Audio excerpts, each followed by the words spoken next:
así como todo el mundo está, los ciudadanos de nuestro país estamos acostumbrados a entender cómo venía la economía antes y cómo incidió la pandemia. En lo relacionado con el cambio climático pasa lo mismo. Digamos, la situación venía mal y en cambio la pandemia para muchos parecía que por lo menos en lo climático o en lo ambiental podía dar un alivio. Había mucha gente que pensaba que a partir de la disminución de movimiento que hubo a nivel global y a nivel nacional, obviamente, a partir de la pandemia, se podían aliviar algunos síntomas relacionados con temas ambientales, como contaminación, por ejemplo, y sobre todo con cambio climático, o sea, con las emisiones de gases de efecto invernadero. Se empezaron a ver algunos animales en algunas ciudades, entonces eso despierta ese espíritu que todos tenemos, decir, bueno, qué bueno, esto está dando más lugar a la naturaleza y se está expresando, pero la realidad es que como en parte decía, con algunos pequeños síntomas que mejoraban solamente muy transitoriamente, pero cuando no se cambia el fondo, todos sabemos que esa leve mejora de los síntomas es artificial y que se va a volver a lo mismo o peor. Nosotros teníamos un antecedente que nos permitía vislumbrar lo que podía pasar, que era la crisis del 2009. En la crisis del 2009 las emisiones bajaron aproximadamente un 1,3% durante un periodo de ese año, y muchos también salieron a festejar, digamos, ¿no?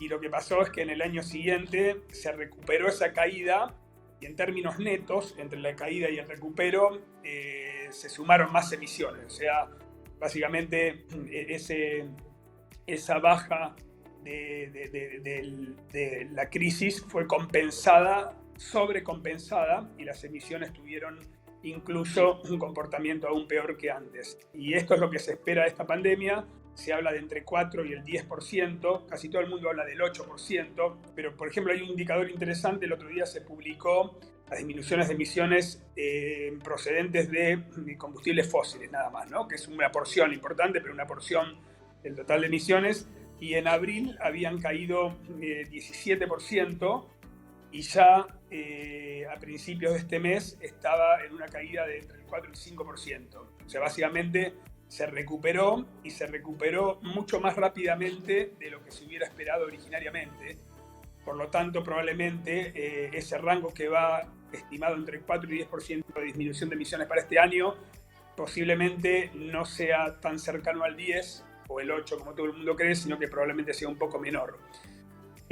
Pero además, como decía, es una disminución artificial, porque es solamente provocada por el parate que se produjo a nivel global y a nivel nacional, pero no bien las actividades recomienzan, cuando se empieza a producir se empieza a demandar más energía nuevamente, la energía producida es la misma. Entonces, obviamente, entran a operar, digamos, las emisiones normales, porque nosotros no cambiamos la matriz. Cuando la demanda de energía es más baja, por ejemplo en el caso de energía, las energías renovables tienen prioridad de despacho. Eso quiere decir que cuando hay poca demanda, lo primero que se despacha, o sea, la primera energía que se usa es la renovable. Entonces, proporcionalmente incluso, estás mejorando el uso de tu matriz energética, además de demandar menos energía, y cuando producís menos energía, generás menos emisiones, ¿no?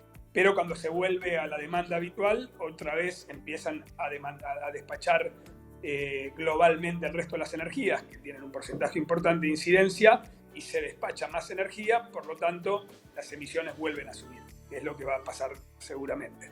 Y ya está pasando en parte, ¿no? Se creó un Gabinete Nacional de Cambio Climático, que a fin del año pasado fue ratificado por ley, lo que es muy positivo. En 2016 se revisó la contribución argentina, que se llama la NDC, que es la Contribución Nacional Determinada, que es básicamente la contribución que cada país dijo que iba a tener para disminuir las emisiones, ¿no?, de gases de efecto invernadero. Y a partir de ahí hubo una serie de trabajos durante los 3 años siguientes hasta tener un Plan Nacional de Mitigación y Adaptación al Cambio Climático. A fin del año pasado está compuesto por 7 planes sectoriales. Básicamente lo que dice es, en esos 7 sectores, que son todos los sectores más importantes que componen la economía, cómo se generan medidas para disminuir esas emisiones de gases de efecto invernadero del país. Argentina es un país que en términos relativos tiene una incidencia relativamente menor de las emisiones globales, tiene un 0,7% de las emisiones totales.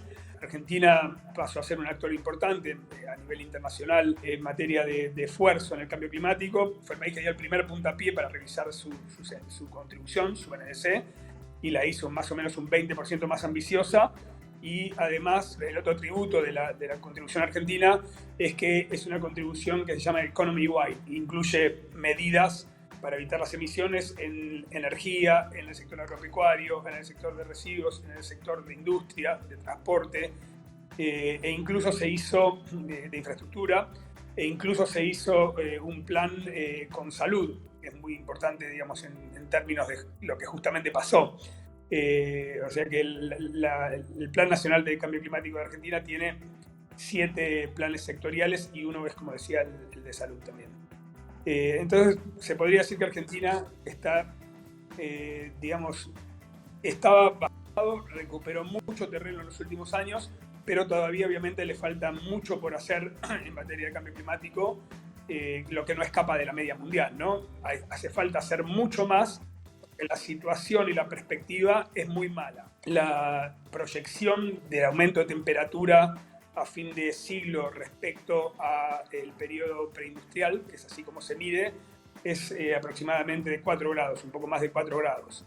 Y si se junta, si se suma las contribuciones que todos los países pusieron a disposición ante la firma del Acuerdo de París, o sea, todas esas medidas que todos los países del mundo harían para disminuir las emisiones de gases de efecto invernadero, ese aumento de temperatura, que sería 4 grados, solamente se reduciría hasta 3 grados, 3 grados 1 más o menos. O sea, todavía estamos muy lejos porque el objetivo es reducirlo hasta 2 grados y muy idealmente hasta 1,5 grados. Por un lado, normalmente se pone al cambio climático o los cambios que hay que hacer para que el mundo y cada país, cada provincia, cada municipio, digamos, y cada uno de nosotros se adecue a los parámetros ambientales que tendrían que funcionar para que el mundo resista, básicamente, porque lo que está en juego es una crisis climática mundial que nos podría extinguir como especie. O sea, eso la gente prefiere no pensarlo, no creerlo, pero es literalmente así. Y no es la opinión de algunos, es el panel intergubernamental de cambio climático, expertos de todo el mundo quienes lo dijeron, digamos, ¿no? Es un hecho.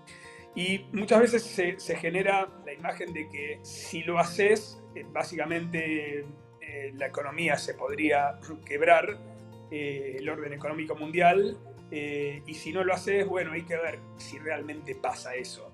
Y la realidad, hay un montón de informes, un montón, que empezó, digamos, un informe muy importante fue el Stern Review hace muchos años, 2006 creo, que justamente demostró que el costo de incurrir en las modificaciones que el mundo tendría, en los cambios que el mundo tendría que hacer para justamente ponerse al día y mitigar el cambio climático de manera que sobrevivamos como especie, por supuesto son altos, pero son más altos todavía los costos de no adaptarse, justamente de no reducir el calentamiento global.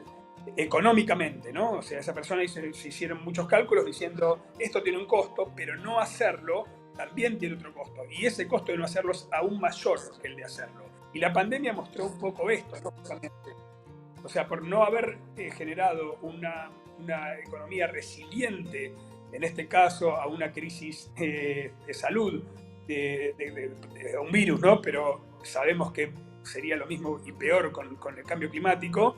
Entonces cualquier problema va a generar un impacto en la economía muchísimo mayor que el costo en el que hubiéramos incurrido si efectivamente hacemos las cosas como las tenemos que hacer.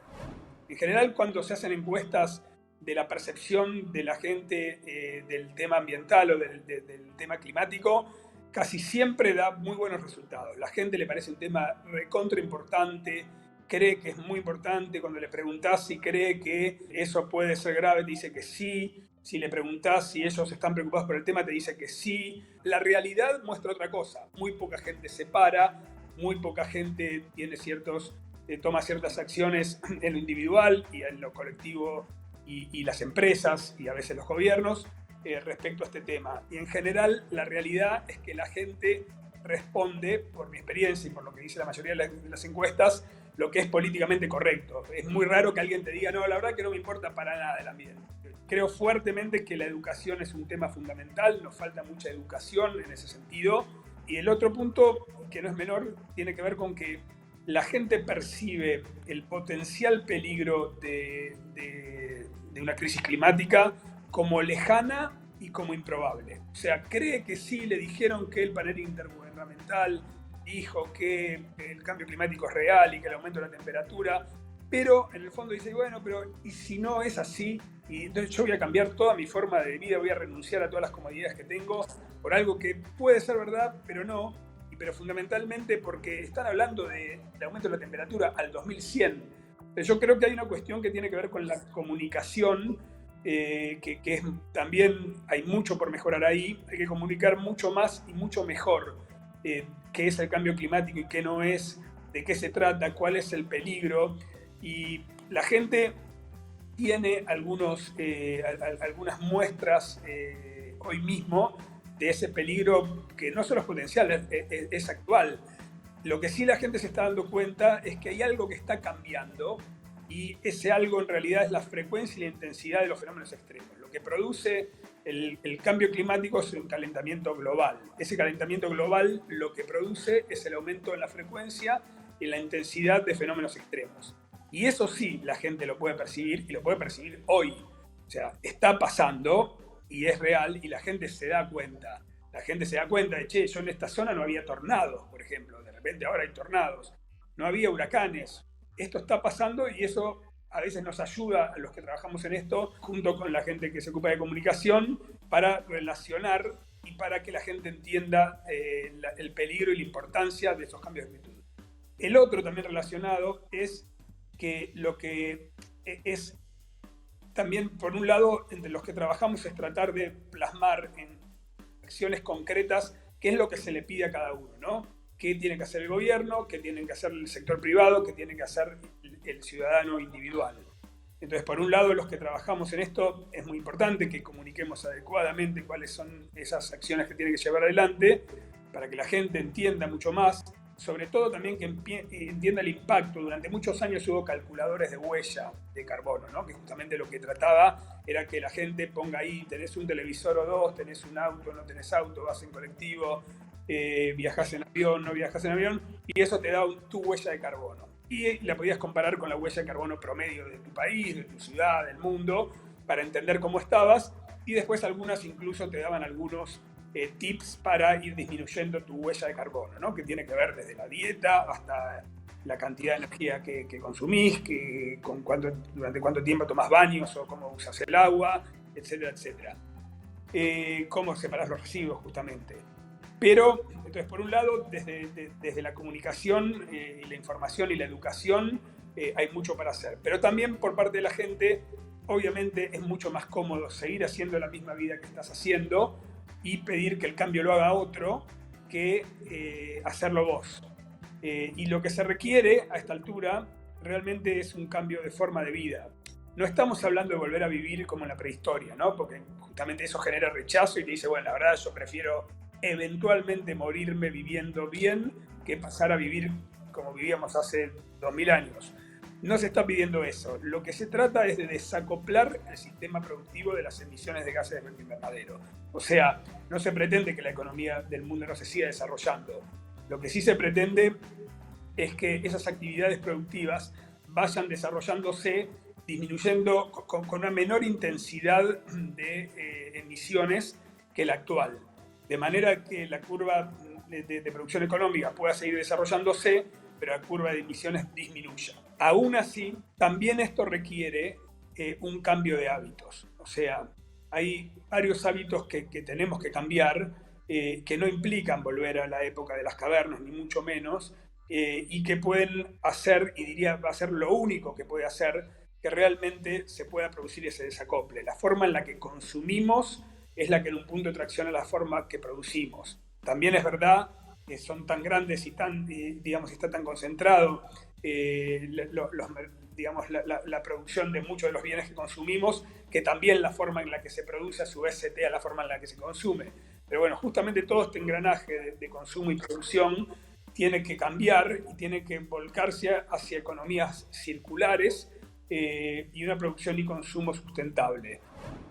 La educación ambiental en general en todo el mundo, y eso está consensuado, no se trata como una materia, sino que son saberes que tienen que penetrar transversalmente en la currícula y en todo el sistema educativo, desde el jardín de infantes hasta las escuelas superiores, formación profesional, universidades, en todos lados tiene que estar presente, y así lo fuimos haciendo durante todos esos años, generando por un lado lo que se llamaba la base conceptual, donde se decía cómo tiene que ser la mirada de la educación ambiental para cualquier profesor que la trate, para que después los docentes la puedan aplicar teniendo esa mirada. Esa mirada es una mirada problematizadora, es una mirada que muestra las diferencias que hay entre algunas regiones y otras, básicamente porque la educación ambiental tiene que ver con todo eso, y se plasma después en las escuelas. En la aplicación de ese currículum también generamos contenidos curriculares específicos para los distintos niveles y modalidades. Y lo que hicimos también es muy importante en la ciudad, pero muy, muy importante, es que todo ese trabajo educativo estuvo acompañado por gestión ambiental. Y eso es algo fundamental que no está en todos los casos presentes. Si vos haces todo lo que yo comenté, el trabajo curricular, capacitación docente, capacitación a los alumnos, contenidos curriculares, todos, pero después, mientras el alumno lee eso, después agarra y tira en un tacho el reciclable con el no reciclable, es muy difícil que eso penetre. Estamos en un punto de inflexión, podemos salir para un lado o salir para el otro. Lo real es que si salimos para el lado equivocado, es muy probable que no haya retorno, o sea, no es menor. Esta crisis nos puso en un punto de inflexión que venía ocurriendo, pero se agudizó enormemente. Y acá el rol de los gobiernos a nivel nacional y a nivel mundial es clave, porque después esta pandemia trajo problemas económicos enormes. Esos problemas económicos hicieron que a todo nivel, no solo en el mundo, en Argentina, sino que en el mundo, los estados nacionales tengan una participación sin precedentes y generen planes de salvataje económico sin precedentes también. Y esa incidencia del Estado también le da una posibilidad de incidir en justamente la economía del país de una manera más fuerte de la que tenían antes, ¿no? O sea, antes vos le tenías que pedir a un privado que adopte su plan a ciertos requisitos, y el privado te podía decir lo quiero hacerlo, no lo quiero hacer. Vos podías generar normativa, obviamente, para obligarlo, pero era siempre él el que tomaba la decisión. Ahora, como vos estás generando una transferencia de dinero muy importante del Estado al sector privado, en gran parte por la situación que se dio, tanto a nivel mundial como a nivel nacional, la posibilidad de generar ciertas prerrogativas como condicionamientos de esa transferencia económica de parte del Estado a los privados es muy importante también. En el caso de Argentina, obviamente estamos en otra situación. La crisis es mucho más impactante y a veces las necesidades son más básicas, obviamente.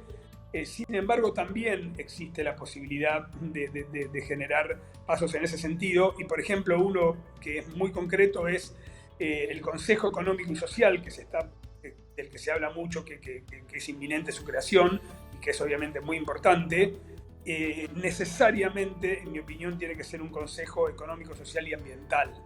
Y eso es fundamental no solamente porque un ambientalista está levantando la mano y pidiendo estar dentro del futuro, que por supuesto es fundamental, sino porque justamente el desarrollo de fondo, el desarrollo sostenible en el tiempo, no puede ser sostenible en el tiempo si no es desarrollo sustentable integralmente. Desarrollo sustentable justamente incorpora las variables social, por supuesto, la económica obviamente, pero también la ambiental, porque si no, esa modificación positiva social o económica que se puede generar se trunca en el tiempo y termina teniendo un perjuicio que va hacia lo económico y lo social. Por eso el desarrollo tiene que ser sostenible y por eso, en mi opinión, este consejo tiene que ser un consejo económico, social y ambiental, o sea, un consejo de desarrollo sostenible.